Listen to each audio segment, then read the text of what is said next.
മാതൃഭവനത്തിലേക്ക് ഷക്കൈന ടെലിവിഷൻ്റെ എല്ലാ പ്രേക്ഷകരെയും ഒരിക്കൽ കൂടെ സ്വാഗതം ചെയ്യുന്നു. പതിവ് പോലെ തന്നെ ഈ ആഴ്ചയിലും നമ്മൾ പെന്തക്കോസ്ത് സഭയിൽ നിന്നും കത്തോലിക്ക വിശ്വാസത്തിലേക്ക് മടങ്ങി വന്ന ബ്രദർ സജിത് ജോസഫ് ബ്രദർ നമ്മളുമായിട്ട് സംസാരിക്കുന്നു. ബ്രദറെ സ്വാഗതം. Thank you. നമുക്ക് ഒത്തിരി പേർക്ക് അറിയാനുള്ള ഒരു കാര്യം, ബ്രദർ ഇപ്പോൾ കത്തോലിക്ക സഭയിലേക്ക് വന്നിട്ട് ഇപ്പോൾ എത്ര നാളായി എന്ന് പറഞ്ഞാൽ ഔദ്യോഗികമായിട്ട് സഭയിലേക്ക് കടന്നു വന്നതിന് ശേഷം? 4 വർഷമായി ഞാൻ ഔദ്യോഗികമായിട്ട് കത്തോലിസിസം വിശ്വസിക്കാനും അത് പ്രസംഗിക്കാനും തുടങ്ങിയിട്ട്. ഇപ്പം ഈ ഒരു സ്റ്റെപ്പ്, ഈ ഒരു ഓപ്പൺ സ്റ്റെപ്പായിട്ട് നമ്മൾ എടുത്തു വെച്ചത് ഒക്ടോബറിലാണ്. പള്ളിയിൽ പോകാനും വിശുദ്ധ കുർബാന സ്വീകരിക്കാനും ഒക്കെ തുടങ്ങിയിട്ട് ഇപ്പം 3 മാസമായി. 3 മാസമായി. അപ്പോൾ ഈ കഴിഞ്ഞ ക്രിസ്മസൊക്കെ ഇപ്രാവശ്യം കഴിഞ്ഞ ക്രിസ്മസ് മുതലാണ് കത്തോലിക്ക വിശ്വാസത്തിലാണ്. ബ്രദർ എന്ത് തോന്നുന്നു ഈ അതായത് അനേക വർഷങ്ങൾ നീണ്ട വളരെ ചെറുപ്പം മുതലെയുള്ള പെന്തക്കോസ്ത് വിശ്വാസത്തിൽ നിന്നും കത്തോലിക്ക വിശ്വാസത്തിലേക്ക് വന്നപ്പോൾ ഉണ്ടായ വ്യത്യാസങ്ങളെക്കുറിച്ച് ബ്രദറിന് എന്ത് പറയാനുണ്ട്? ഒറ്റവാക്കി പറഞ്ഞ പരിചയമില്ലായ്മ. മീൻസ് ഈ ഒരു പ്രാക്ടീസ് കുറേ വർഷങ്ങളായിട്ട് ചെയ്തിട്ടില്ലായിരുന്നു.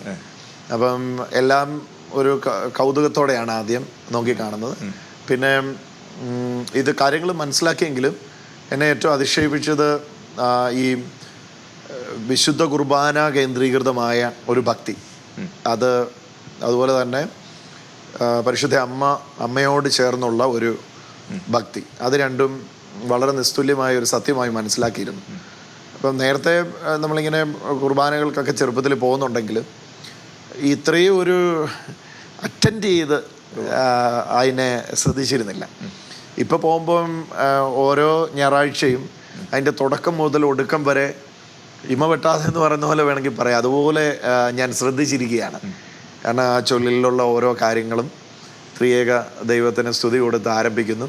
പിതാവും പുത്രനും പരിശുദ്ധാത്മാവിനും സ്തുതി കൊടുത്തുകൊണ്ട് ആരംഭിക്കുന്നു. ആ ശുശ്രൂഷ അവസാനിക്കുമ്പോഴും ആ ത്രിയേക ദൈവത്തിൻ്റെ സ്തുതിയിൽ അവസാനിക്കുന്നു. അപ്പം ആ ഒരു വ്യത്യസ്തത കൗതുകമായിരുന്നു ആദ്യം. പിന്നെ ഇതിൻ്റെ ലിറ്റർജി മനസ്സിലാക്കിയതുകൊണ്ട് ആ ക്രമം പഠിക്കാനായിട്ട് ഞാനിപ്പം പള്ളിയിൽ ചെല്ലുമ്പോഴേ ആരാധനാക്രമത്തിൻ്റെ ആ പുസ്തകം എടുക്കും, പല കാര്യങ്ങളും നോക്കിയാണ് ചൊല്ലുന്നത്. എങ്കിൽ കൂടെ it's A nice experience liturgy ഭാഗമായിട്ട്. വിശുദ്ധ കുർബാന ഈശോയുടെ തിരുശരീര രക്തങ്ങളാണ്. അപ്പോൾ തന്നെ അത് സമ്പൂർണ്ണമായിട്ടും ഈശോ മിശിഹ എന്ന വ്യക്തി തന്നെയാണ് എന്നുള്ളതാണ് കത്തോലിക്ക വിശ്വാസം. അതെ, അതങ്ങനെ തന്നെ. ബ്രദറെ, ഈ വിശുദ്ധ കുർബാന സ്വീകരിക്കാൻ തുടങ്ങിയപ്പോൾ മുതൽ പ്രത്യേകിച്ച് എന്തെങ്കിലും ഒരു അനുഭവം? അത് ആദ്യമായിട്ട് പുനലൂർ കത്തീഡ്രൽ പള്ളി വെച്ചായിരുന്നല്ലോ ഞങ്ങളിങ്ങനെ ഈ ചേർന്ന് വരുന്ന ഇതായത്. അപ്പം സിൽവസ്റ്റർ പൊന്നുമുത്തും പിതാവിൽ നിന്നാണ് ഞാൻ ആദ്യം സ്വീകരിക്കുന്നത്. അന്നതൊരു ഭയങ്കര അനുഭവമായിരുന്നു.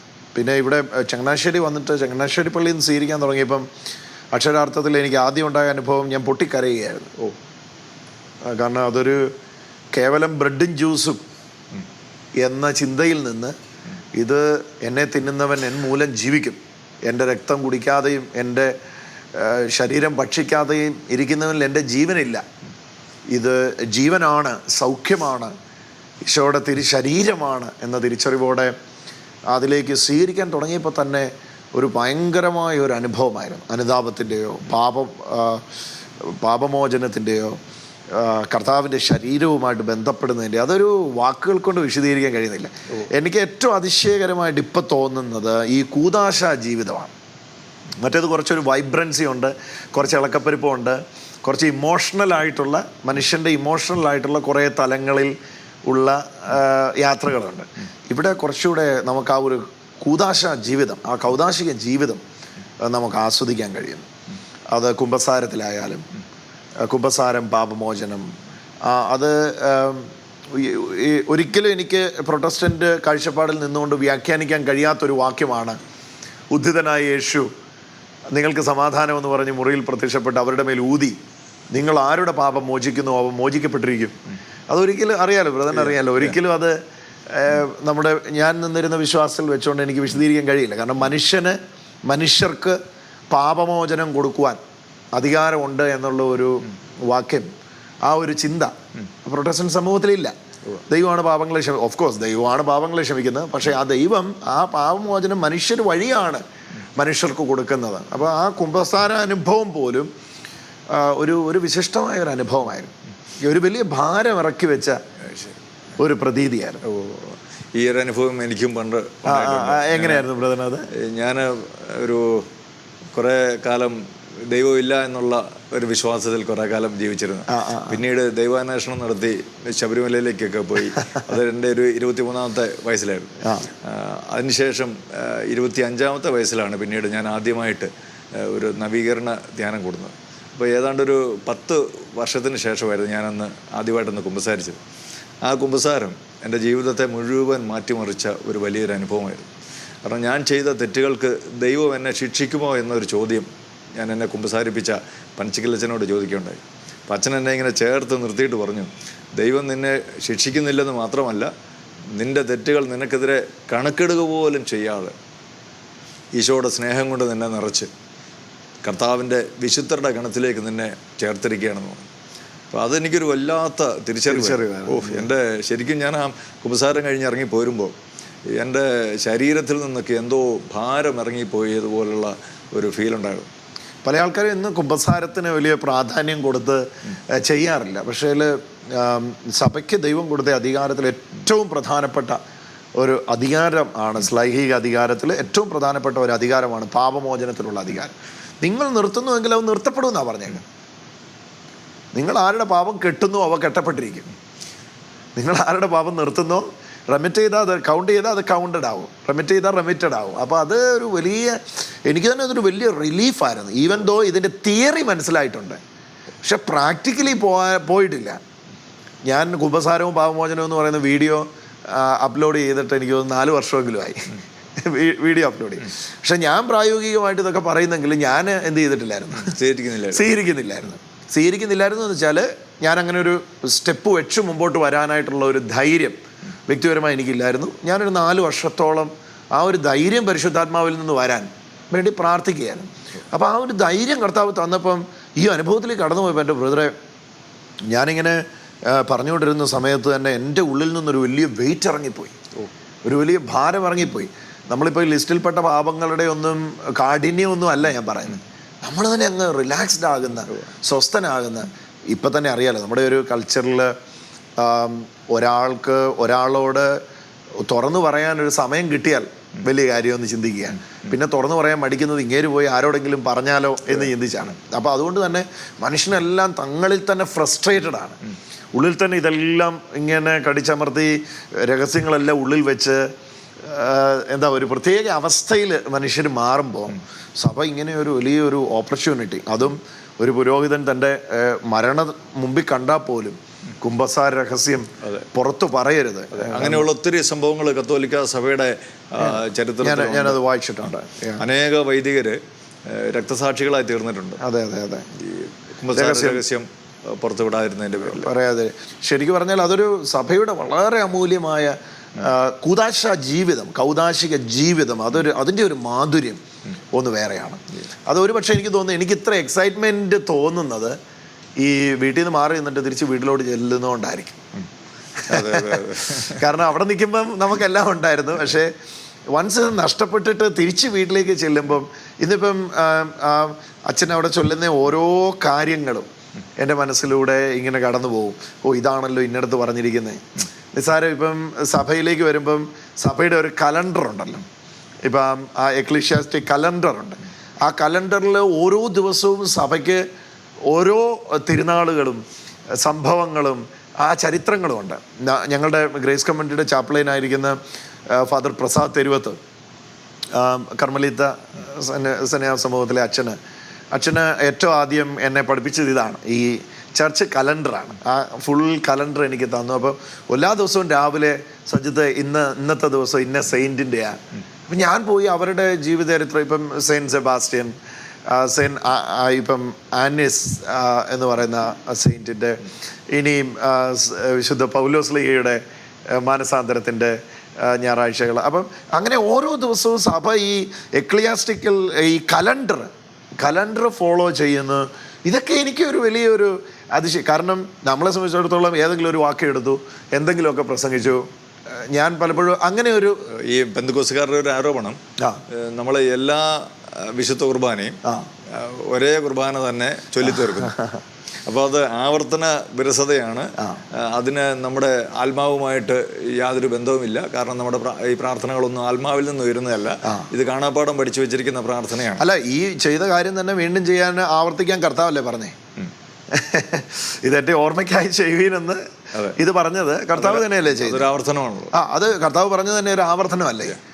അപ്പം ഈ ആവർത്തനമാണ് പ്രശ്നമെങ്കിൽ ഈശോ തന്നെ എന്തെല്ലാം കാര്യങ്ങൾ ആവർത്തിച്ചിട്ടുണ്ട്. ഗത്സമനയുടെ പൂങ്കാവനത്തിൽ പ്രാർത്ഥിച്ചപ്പോഴും പാനപാത്രം നീക്കണേന്ന് പ്രാർത്ഥിച്ചു, കുരിശിന്റെ കഠിനവേദനയിലും നീക്കണേന്ന് പ്രാർത്ഥിച്ചു, കുരിശെ കിടന്നും നീക്കണേന്ന് പ്രാർത്ഥിച്ചു. അപ്പോൾ അതൊരു ആവർത്തന വിരസത അവിടെ വരികയല്ലേ? ഇതെന്നാ വെച്ചാൽ എല്ലാത്തിനെയും നമ്മൾ പ്രൊട്ടസ്റ്റ് ചെയ്ത് ഒരു പ്രത്യേക അവസ്ഥയിലെത്താം. വളരെ സിസ്റ്റമാറ്റിക്കായിട്ട് എനിക്കിതിനകത്ത് തോന്നിയ ഏറ്റവും പ്രധാനപ്പെട്ട ഒരു കാര്യം ബ്രദറെ, എനിക്കിപ്പോൾ രാവിലെ തോന്നുക ഇതങ്ങ് പ്രസംഗിച്ചേക്കാം, അങ്ങനെ ഇവിടെ നടക്കത്തില്ല. അപ്പം ഇന്ന് ഫ്രണ്ട് ഇരിക്കുന്ന ആളെ കുത്തി പറയാം, അപ്പം അവന് വേണ്ടി ഇത് ഇന്ന വാക്ക് എടുത്തോണ്ട് വരാം, ആ പരിപാടി ഇവിടെ നടക്കുകയില്ല. ബ്രദറെ, കത്തോലിക്ക സഭയിലേക്ക് വന്നപ്പോൾ ഇവിടെ നിന്ന് ലഭിച്ച സ്വീകാര്യത ഒരുപക്ഷെ ബ്രദറിനെ പോലും അത് അത്ഭുതപ്പെടുത്തിയിട്ടുണ്ടാവും എന്നെനിക്ക് തോന്നുന്നു. അല്ല, ഇതിന് ഡയലോഗ് നടക്കുന്ന ഈ സമയത്ത് തന്നെ ഈ പിതാക്കന്മാരുമായിട്ടുള്ള ബന്ധം എന്നെ വളരെ അതിശയിപ്പിച്ചിരുന്നു. കാരണം ഇവർ നമ്മൾ പുറത്തൊരു ആൾ പറഞ്ഞുള്ള അറിവല്ല, മറിച്ച് അകത്തേക്ക് വരുമ്പോൾ അവരുടെ ഒരു ലളിത ജീവിതവും ഇടപെടാനുള്ള മനസ്സും. ഇപ്പോൾ ഞാൻ ആദ്യമായിട്ട് കാണാൻ പോയത് ആലഞ്ചേരി പിതാവിനെ കുടുംബമായിട്ട് കാണാൻ പോയ സമയത്ത് കാക്കനാട് നമ്മുടെ സഭാസ്ഥാനത്ത് പോയി കാണുമ്പോൾ പിതാവ് എനിക്ക് വേണ്ടി ലിറ്ററലി ഒരുപാട് സമയം മാറ്റിവെച്ചു. എന്താ ഒരു വാത്സല്യത്തോടെ ഞാൻ പറഞ്ഞ കാര്യങ്ങൾ മുഴുവൻ എന്നോട് ഒരുപാട് ചോദ്യങ്ങൾ ചോദിച്ചാൽ ഏറ്റവും പ്രസക്തമായൊരു ചോദ്യമായിരുന്നു, എന്താണ് കത്തോലിക്ക സഭയിലേക്ക് വരുവാൻ നിന്നെ പ്രേരിപ്പിച്ച്? അപ്പോൾ ഞാൻ സഭാചരിത്രത്തിൻ്റെ കാര്യങ്ങൾ വിശദീകരിച്ചപ്പോൾ തോളത്തടുത്തിരുന്ന് തട്ടി ഇങ്ങനെ പറഞ്ഞ്, സഭാചരിത്രം പഠിക്കുന്ന ഒരാൾക്ക് ഒരിക്കലും സഭയെ നിഷേധിക്കാൻ കഴിയില്ല. അപ്പോൾ അതൊരു വലിയ വെൽക്കമിങ് ആയിരുന്നു. ഞങ്ങൾ കുഞ്ഞുങ്ങളുമൊക്കെ ആയിട്ട് പോയി പിള്ളേരെ കെട്ടിപ്പിടിച്ച് പിതാവ് ആലിംഗനം ചെയ്ത് പ്രാർത്ഥിച്ചു. നമുക്ക് ആ ഒരു ഹോംലി അറ്റ്മോസ്ഫിയർ തന്നെ, അതായത് പുറത്തു നിന്ന് പിതാക്കന്മാരെ കുറിച്ച് കേട്ടറിഞ്ഞ ഒരു ചിത്രമല്ല. എല്ലാ തലശ്ശേരിയിലെ പാംപ്ലാനി പിതാവാണെങ്കിലും ഞങ്ങൾ പാലായി വെച്ച് പാംപ്ലാനി പിതാവുമായിട്ട് ഏറ്റവും ആദ്യം ഈ വിഷയം സംസാരിക്കാൻ വേണ്ടി പോകുമ്പം അദ്ദേഹത്തിൻ്റെ പേഴ്സണൽ റൂമിൽ എന്നെ കൊണ്ടുപോയി മണിക്കൂറുകളിരുന്നത് കേൾക്കാനും ഇത് ദൈവത്തിൽ നിന്നുള്ളതാണ് എന്നെ തലയിൽ കൈവച്ച് അനുഗ്രഹിക്കാനും, അത് കഴിഞ്ഞ് ഏറ്റവും നമ്മുടെ സിൽവസ്റ്റർ പൊന്നൂത്തൻ പിതാവ്, അത് കഴിഞ്ഞ് KRLCBCയുടെ പുനലൂരുള്ള പിതാക്കന്മാരെല്ലാവരുടെ കൂട്ടി ഒരു അവിടെ സംസാരം ഉണ്ടായിരുന്നു. അവിടെയെല്ലാം ശരിക്കും ഒരു ഹോംലി അറ്റ്മോസ്ഫിയർ, ഒരുപാട് പിതാക്കന്മാരുടെ സ്നേഹം. അച്ഛന്മാരായിട്ടുള്ളവരാണെങ്കിലും സജിത്ത് ഞങ്ങൾ വീഡിയോ കാണുന്നുണ്ട്, ഞങ്ങൾ പ്രാർത്ഥിക്കുന്നുണ്ട്. ആത്മായ ശുശ്രൂഷകരാണെങ്കിലും ഒരുപാട് പേര് പിന്തുണയുമായിട്ട് വന്നു. എനിക്ക് ഒത്തിരി ജ്യേഷ്ഠന്മാരെ കിട്ടി, ഒത്തിരി ശക്തരായ ശുശ്രൂഷകരോട് ചേർന്ന് നിൽക്കാനായിട്ട് ഒരവസരം കിട്ടി. ഒറ്റയ്ക്കല്ല എന്നൊരു ചിന്ത തന്നെ മനസ്സിൽ ഉടലെടുത്തു. അപ്പം ഇന്ന് കത്തോലിക്ക സഭയിലേക്കൊക്കെ വരുവാനായിട്ട് കാത്തിരിക്കുന്ന ഒരുപാട് ശുശ്രൂഷകരാണ്. അപ്പോൾ അവരോടെല്ലാവരോടും പറയാനുള്ളത് ഇതൊരു മാതൃസ്നേഹത്തോടെ, ഒരു വാക്കിൽ പോലും കുറ്റപ്പെടുത്തില്ല. നീ ഇങ്ങനെയൊക്കെ കറങ്ങിയിട്ട് വന്നല്ലേടാ, നിന്നെ ഒന്ന് പരീക്ഷിച്ച് നോക്കട്ടെ.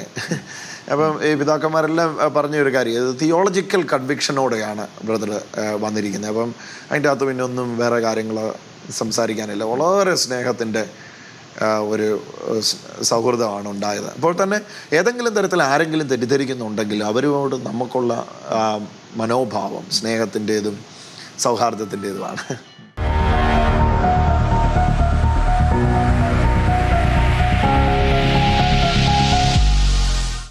മരിയ ഗൊരേത്തി എന്ന വിശുദ്ധ ബ്രദർ പഠിച്ചിട്ടുണ്ടോന്ന് എനിക്ക് കേവലം 14 വയസ്സിൽ അയൽവക്കത്തുണ്ടായിരുന്ന ഒരു ചെറുപ്പക്കാരൻ ഇവളുമായിട്ട് ശാരീരികമായിട്ട് ബന്ധപ്പെട്ട് അങ്ങനെ പാപം ചെയ്യാനായിട്ട് കടന്നു വന്നപ്പോൾ ഇവള് സമ്മതിച്ചില്ലെന്ന് മാത്രമല്ല, അവൾ പറഞ്ഞ ഒരു വാക്യമുണ്ട്, പാപം ചെയ്യുന്നതിനേക്കാൾ മരിക്കുന്നതിനാണ് ഞാൻ കൂടുതൽ ഇഷ്ടപ്പെടുന്നത്.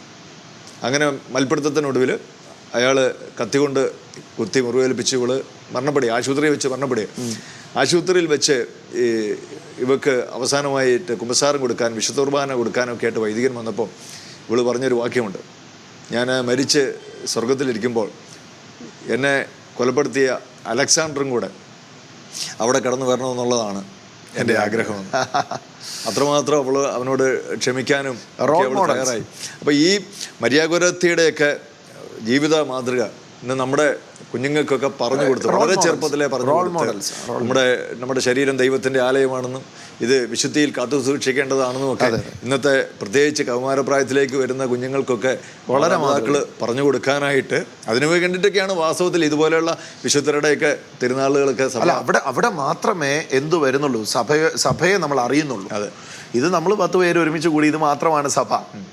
എനിക്ക് ശേഷം പ്രളയം, ഞാൻ മാത്രം ശരി, എനിക്ക് ശേഷം പ്രളയം എന്ന് പറയുന്ന ചിന്താഗതിയിൽ നിന്നുകൊണ്ട് ഈ വിഷയം മനസ്സിലാക്കാം. സഭയെന്ന് പറയുമ്പം നൂറ്റാണ്ടുകളുടെ രക്തസാക്ഷികളുടെ സഭയാണ്, പിതാക്കന്മാരുണ്ട് ഇതിനകത്ത്. അപ്പം ആ പിതാക്കന്മാരെന്ന് പറയുമ്പം കേവലം ഇപ്പം 100-150 വർഷം മുമ്പുള്ള പിതാക്കന്മാരൊന്നും അല്ല, അവിടെ കിടക്കുകയാണ്. ഡയക്ലീഷ്യൻ ചക്രവർത്തിയുടെ കാലഘട്ടം, നീറോയുടെ കാലഘട്ടത്തിൽ ശിരച്ഛേദം ചെയ്യപ്പെട്ട വിശുദ്ധ പൗലോസിനെയും വിശുദ്ധ പത്രോസിനെയും പോലുള്ള രക്തസാക്ഷികളുടെ ഒരു നീണ്ട നിര. എന്താ ഇപ്പം ഈ നിക്കയിലെ സുനോദോസിനെ കുറിച്ച്, നിക്കിയ കൗൺസിലിനെ കുറിച്ച് പഠിച്ചപ്പോഴേ അവിടെ മുറിവുണങ്ങാത്ത ശരീരവുമായിട്ടാണ് ബിഷപ്പ്മാർ ആ കൗൺസിൽ പങ്കെടുത്തതെന്നുള്ളതാണ് അതിൻ്റെ രേഖ. അത്രയ്ക്ക് ശാരീരികമായ പീഡയിലൂടെ കടന്നുപോയവരായിരുന്നു അവർ. അപ്പോൾ അതെല്ലാം നമുക്ക് വിശുദ്ധൻ്റെ ഓർമ്മ തന്നെ നമ്മുടെ വാഴ്വാണ്, വലിയ അപ്പോൾ ഈ ഒരു ലൈഫാണ് എനിക്ക് മിസ് ചെയ്തത്. ഇപ്പോൾ ബ്രദറിന് മനസ്സിലാകുന്നുണ്ടല്ലോ, ഈ ഒരു ജീവിതമാണ് മിസ് ചെയ്തത്. എന്നാൽ അതർ സൈഡിൽ എന്തുണ്ട്, കുറേ കാരിസമുണ്ട്, കുറേ വൈബ്രൻസി ഉണ്ട്. നമുക്ക് തന്നെ മനസ്സിന് തോന്നുന്ന ഒന്ന് വേർത്തൊക്കെ കഴിയുമ്പോൾ ഇന്ന് എന്തൊക്കെയോ ചെയ്യാൻ പറ്റി എന്ന് തോന്നുന്ന കുറേ ആത്മസംതൃപ്തികളുണ്ട്. അതെല്ലാം എന്ത് ചെയ്യപ്പെടേണ്ടി വന്നു, അതെല്ലാം കുഴിച്ചിടേണ്ടി വന്നു. എന്നിട്ട് ഒരു കൂദാശ ജീവിതത്തിലേക്കുള്ള. അപ്പം ഒരു കാര്യം ചോദിക്കട്ടെ, ബ്രദർ വലിയ ഒരു വിശ്വാസ സമൂഹത്തിൻ്റെ അതിൻ്റെ ഒരു അധിപൻ, ഒരു വലിയ സാമ്രാജ്യം സ്വന്തമായിട്ടുണ്ടായിരുന്ന ആളാണല്ലോ. ലോകം മുഴുവനുള്ള അനേക രാജ്യങ്ങളിൽ ബ്രദറിൻ്റെ കൂട്ടായ്മയിലുള്ളവരുണ്ടായിരുന്നു, അവിടെയൊക്കെ നിങ്ങൾക്ക് ശുശ്രൂഷകളുണ്ടായിരുന്നു. ഇപ്പോൾ അതെല്ലാം ഈ കത്തോലിക്ക വിശ്വാസം സ്വീകരിച്ചതിൻ്റെ പേരിൽ അങ്ങനെയുള്ള ബന്ധങ്ങളൊക്കെ ഒത്തിരി നഷ്ടപ്പെട്ടിട്ടുണ്ട്. ബന്ധങ്ങളെന്ന് പറഞ്ഞാൽ ഇത് ഈ ഗ്രേസ് കമ്മ്യൂണിറ്റി എന്ന് പറയുന്ന കാഴ്ചപ്പാട് തന്നെ ഈ സ്നേഹാധിഷ്ഠിതമായ ഒരു കാഴ്ചപ്പാടായിരുന്നു. ആദ്യം മുതൽ ദൈവം ഞങ്ങൾക്ക് തന്നൊരു ദർശനം.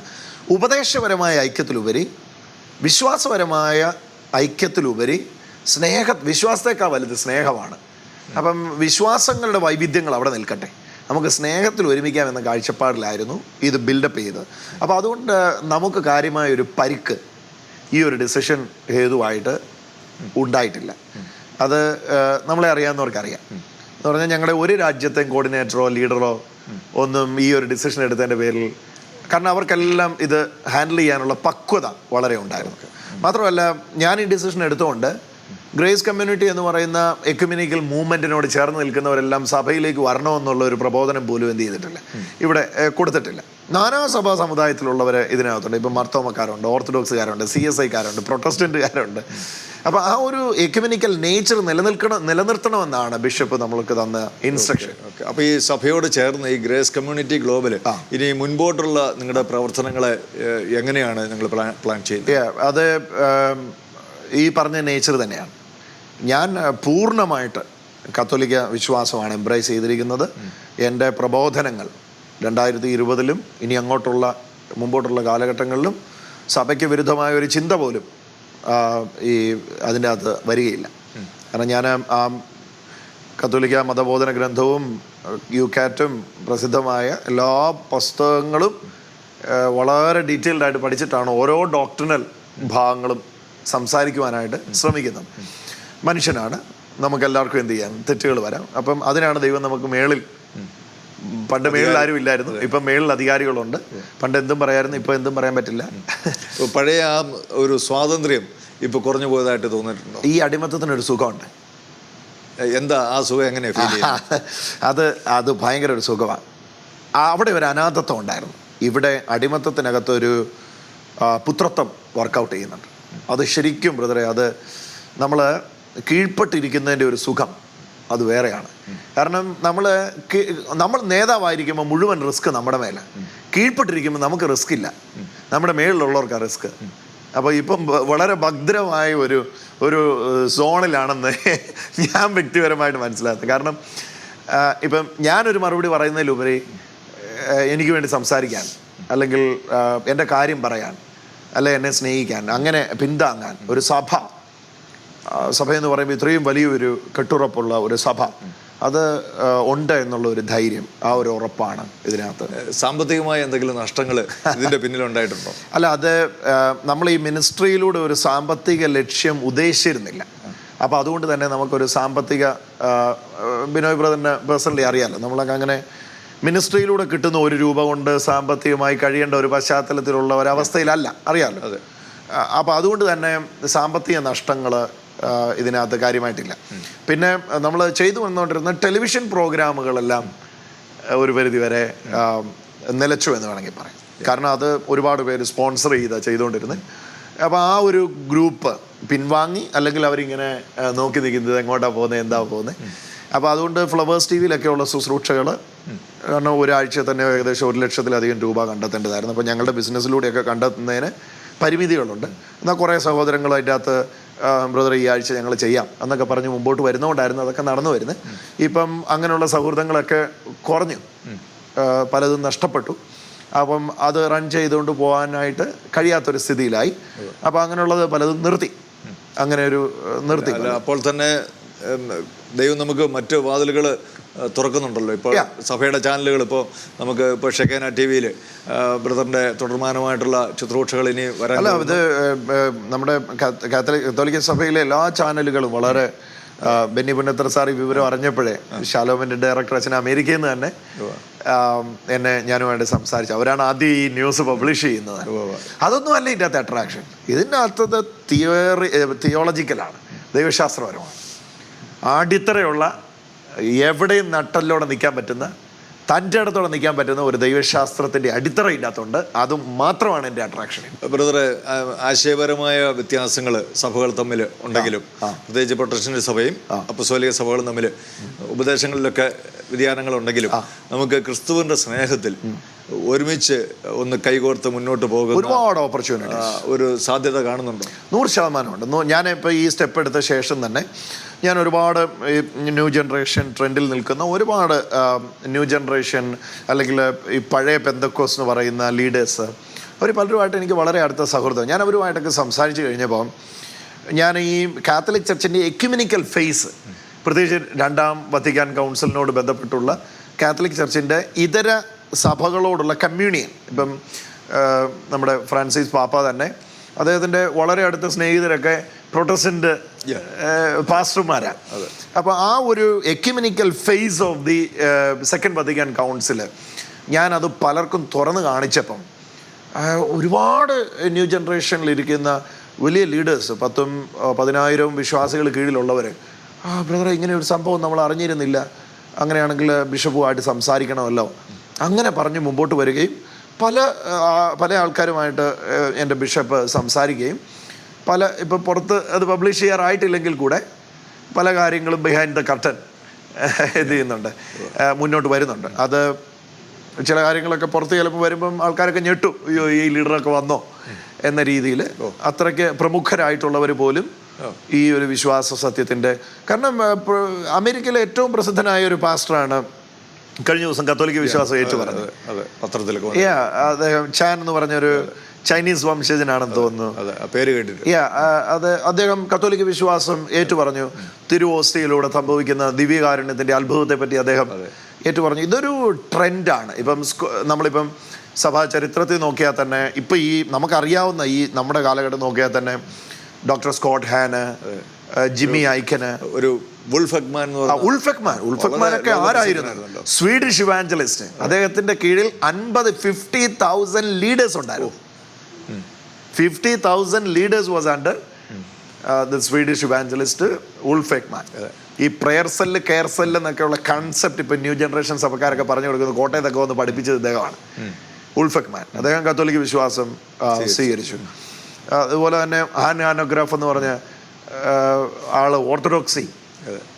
ഹാൻ ആനോഗ്രാഫ് കേട്ടിട്ടുണ്ടോ? ഞാൻ അദ്ദേഹത്തെ കുറിച്ച് ബൈബിൾ ആൻസറിംഗ് മാൻ എന്ന് പറഞ്ഞ അദ്ദേഹത്തെ അറിയപ്പെടുന്നത്. ദിവ്യകാരുണ്യത്തിലുള്ള ഈശോയുടെ സാന്നിധ്യത്തെ കുറിച്ച് അദ്ദേഹം പറഞ്ഞു, എന്റെ ക്രൂസൈഡ് നടക്കുന്നതിനേക്കാൾ വലിയ അത്ഭുതം നടക്കുന്നത് വിശുദ്ധ കുർബാനയിലാണെന്ന് ഏറ്റു പറഞ്ഞു. അപ്പം ശരിക്കും പ്രൊട്ടസ്റ്റന്റ് വേൾഡ് തന്നെ ഒരു വലിയ ഞെട്ടലിലാണ് ഈ ഒരു കാര്യം. അപ്പം കാരണം സഭയിലേക്ക് നോക്കുമ്പോൾ ഒരുപാട് അന്ധതകൾ ഉള്ളതായിട്ട് തോന്നും, പക്ഷെ ഓരോ കാര്യങ്ങളെ വിശകലനം ചെയ്ത് പഠിക്കുമ്പം നമുക്ക് മനസ്സിലാകും 2000 വർഷം ഭൂമിയിൽ നിന്ന് ഒരു ഇൻസ്റ്റിറ്റ്യൂഷനാണ്. അപ്പം അതിനകത്ത് പോരായ്മകൾ ഉണ്ടായിട്ടുണ്ട്. പോരായ്മകൾ ഇല്ലായിരുന്നെങ്കിൽ പരിശുദ്ധ പോപ്പ് പറയുമായിരുന്നു എൻ്റെ പിഴ എൻ്റെ വലിയ പിഴ എന്ന് പറഞ്ഞ് തൻ്റെ പുറകിലുള്ളവരുടെയും തൻ്റെ മുമ്പിൽ വരാൻ പോകുന്നവരുടെയും പാപങ്ങളെ ഏറ്റുപറഞ്ഞ് ചെയ്യാറുണ്ട്. അപ്പം മനുഷ്യ സഹജമാകുന്ന എല്ലാ പരാജയങ്ങളും ഇതിനകത്ത് വന്നിട്ടുണ്ട്. അങ്ങനെയില്ലെങ്കിൽ ഒന്നാമത്തെ പോപ്പിൻ്റെ തന്നെ പരാജയങ്ങളും വിജയവും നമ്മൾ എന്ത് ചെയ്യുന്നുണ്ട്, പിന്മാറ്റവും മുൻമാറ്റവും എല്ലാം നമ്മൾ ബൈബിളിൽ കാണുന്നുണ്ട്. ബൈബിളിൽ തന്നെ സകലരുടെയും തോൽവിയും വിജയത്തിൻ്റെ ഒരു പുസ്തകമല്ലേ? തീർച്ചയായിട്ടും. കാരണം ദൈവം എന്നും പ്രവർത്തിക്കുന്നത് ബലഹീനരായ മനുഷ്യർ. അതൊന്നും ദൈവത്തിന്റെ പ്രവർത്തികൾക്ക് പരിമിതി അല്ല എന്നുള്ളതാണ് അതിൻ്റെ. ഞാൻ ചോദിക്കുന്ന ബ്രദർ ഇതാണ്, നമുക്ക് എല്ലാ സഭകളുമായിട്ടൊന്ന് ഒരുമിച്ച് കരം കോർത്ത് പിടിച്ച് കർത്താവിന്റെ സ്നേഹത്തിൽ ഒന്ന് മുന്നേറി പോകാനുള്ള അവിടെയാണുള്ള സാക്ഷ്യം ഉണ്ടാകുന്നത്. അല്ല, ഒരിടേനും ഒരു ആട്ടിൻകൂട്ടം എന്ന കാഴ്ചപ്പാടാണ് അത്. അവിടെയാണ് ഞാൻ പറയുന്നത്, അവിടെയാണ് കർത്താവ് എന്നോട് പറഞ്ഞ ആ ദൈവശബ്ദം. ഈ ഒരിടയനും ഒരു തൊഴുത്തും എന്നുള്ള ആ കാഴ്ചപ്പാട് അത് എന്ന് സംഭവിക്കുന്നതാണ് ബ്രദറിന്റെ ഒരു? അത് ഇന്ന ദിവസം സംഭവിക്കുമെന്ന് എനിക്കറിയില്ല. പക്ഷെ അത് സംഭവിക്കുമ്പോൾ അതിനെ നിയന്ത്രിക്കാൻ അല്ലെങ്കിൽ ആ റിവൈവലിനെ ഹാൻഡിൽ ചെയ്യാൻ ഇന്ന് ഭൂമിയിൽ ഈ ഒരു ഇൻസ്റ്റിറ്റ്യൂഷന് കഴിയുമെന്ന് ഞാൻ വിശ്വസിക്കുന്നു 100%. കാരണം അത്രയ്ക്ക് ഉപദേശപരമായ ഐക്യം ഇതിനകത്തുണ്ട്, അത്രയ്ക്ക് ഫൗണ്ടേഷൻ ഇതിനുണ്ട്, അത്രയ്ക്ക് വ്യാപ്തി ഇതിനുണ്ട്. ബ്രദറിൻ്റെ ശുശ്രൂഷകളിൽ ധാരാളം രോഗശാന്തികൾ ലൈവായിട്ട് പലതും എനിക്ക് തന്നെ നേരിട്ട് കാണാനായിട്ട് സാധിച്ചിട്ടുണ്ട്. വളരെ അത്യത്ഭുതകരമായിട്ട് മരണത്തെ മുഖാമുഖം കണ്ട പലരും ജീവൻ പ്രാപിച്ചവരും അതുപോലെ തന്നെ തളർന്ന് കിടക്കുന്നവർ എഴുന്നേറ്റ് പോകുന്നതുമൊക്കെ കണ്ടിട്ടുണ്ട്.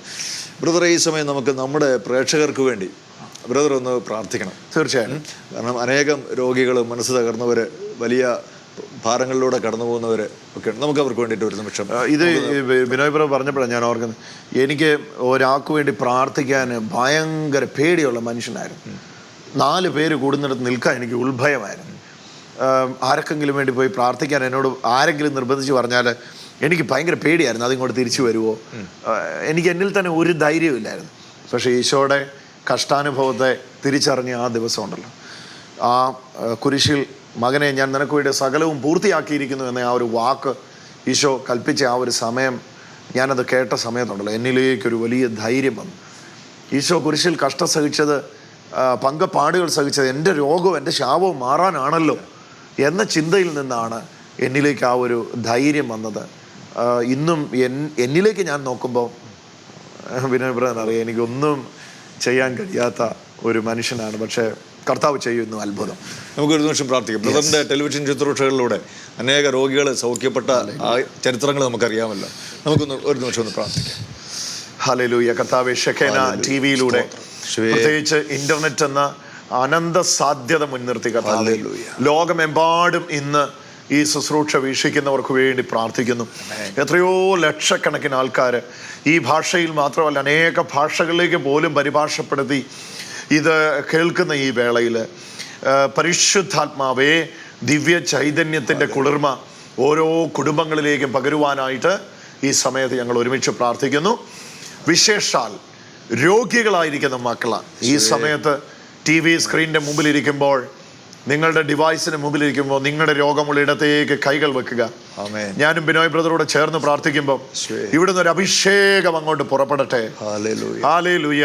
വിശുദ്ധന്മാരുടെ കൂട്ടായ്മയുടെ ശക്തിയാല്, പരിശുദ്ധ അമ്മ വഴിയായുള്ള മാധ്യസ്ഥത്തിന്റെ ശക്തിയാല്, സകല വിശുദ്ധന്മാരോട് ഒരുമിച്ചുള്ള കൂട്ടായ്മയുടെ ശക്തിയാല്, ഇന്ന് ഈ സമയത്ത് കർത്താവെ പുണ്യാളന്മാരുടെ ഐക്യത്തിന്റെ ശക്തിയാല് അനേകരിലേക്ക് ജീവദായകമായ ശക്തി അത് വ്യാപിക്കുവാൻ വേണ്ടി ഞങ്ങൾ ഈ സമയത്ത് പ്രാർത്ഥിക്കുന്നു. അസാധാരണമായ വലിയ ശക്തിയുടെ വെളിപ്പെടുത്തല്, മാരക രോഗങ്ങള് ഈ സമയത്ത് പടിയിറങ്ങട്ടെ. യേശുവിൻ്റെ നാമത്തിൽ നട്ടലുകൾ ജീവൻ പ്രാപിക്കട്ടെ, ചെവികൾ കേട്ടുവരട്ടെ, ആത്രൈറ്റിസുകൾ വിട്ടുമാറട്ടെ, ലുക്കീനിയകൾ വിട്ടുമാറട്ടെ, യേശുവിൻ നാമത്തിൽ ഉദര രോഗങ്ങൾ വിട്ടുമാറട്ടെ, യേശുവിൻ നാമത്തിൽ ഞരമ്പിലുള്ള രോഗങ്ങൾ വിട്ടുമാറട്ടെ, യേശുവിൻ നാമത്തിൽ ബ്രെയിനിലുള്ള രോഗങ്ങൾ വിട്ടുമാറട്ടെ, യേശുവിൻ നാമത്തിന്റെ ശക്തി വ്യാപിക്കട്ടെ. ഓ ഹല്ലേലൂയ. വിനോബ്രദറെ നിയോഗത്തോടെ സ്തോത്രം ചെയ്തു. ആമേൻ. ഹല്ലേലൂയ. ഓ ഹല്ലേലൂയ. ടെലിവിഷനിലൂടെ ഇപ്പോൾ കണ്ടുകൊണ്ടിരിക്കുന്ന സകല മക്കളുടെ മേലും എല്ലാവർക്കും വേണ്ടി വലിയൊരു അഭിഷേകം ചലിക്കട്ടെ. അനേകര് സുഖപ്പെടലും പ്രാപിക്കട്ടെ എന്ന് സുഖപ്പെടട്ടെ കർത്താവെ ഞങ്ങൾ ഒരുമിച്ച് പ്രാർത്ഥിക്കുന്നു. നിങ്ങൾ രണ്ടുപേർ ഞാൻ നിറവേറ്റി തരുമെന്ന് നിന്റെ വാഗ്ദത്ത പ്രകാരം പ്രാർത്ഥിക്കുന്നപ്പ പിതാവേ, ഇത് കേട്ടുകൊണ്ടിരിക്കുന്ന സകല മക്കളുടെ മേലും അങ്ങനെ ആത്മാവിന്റെ അത്യന്തപരമായ ഒരു ശക്തി ഇപ്പോൾ തന്നെ വ്യാപരിക്കട്ടെ എന്ന് പ്രാർത്ഥിക്കുന്നു യേശുവിൻ നാമത്തിൽ തന്നെ. ആമേൻ. ആമേൻ. ഉറച്ചു വിശ്വസിച്ചോ? ആ സൗഖ്യത്തിന്റെ ശക്തി നമ്മിലേക്ക് കർത്താവ് അയച്ചിരിക്കുകയാണ്. കർത്താവ് ജീവിക്കുന്നു. മാതൃഭവനത്തിന്റെ ഓരോ എപ്പിസോഡിലും കൂടെ പങ്കാളിയാകാൻ പറ്റിയതിൽ ഒത്തിരി സന്തോഷമുണ്ട്. ബ്രദറെ, നമുക്ക് വീണ്ടും കണ്ടുമുട്ടാം. അതുവരെ കർത്താവ് കൃപയിൽ സൂക്ഷിക്കട്ടെ. നമ്മുടെ പ്രേക്ഷകരെയും കർത്താവ് അനുഗ്രഹിക്കുമാറാകട്ടെ. Thank you so much.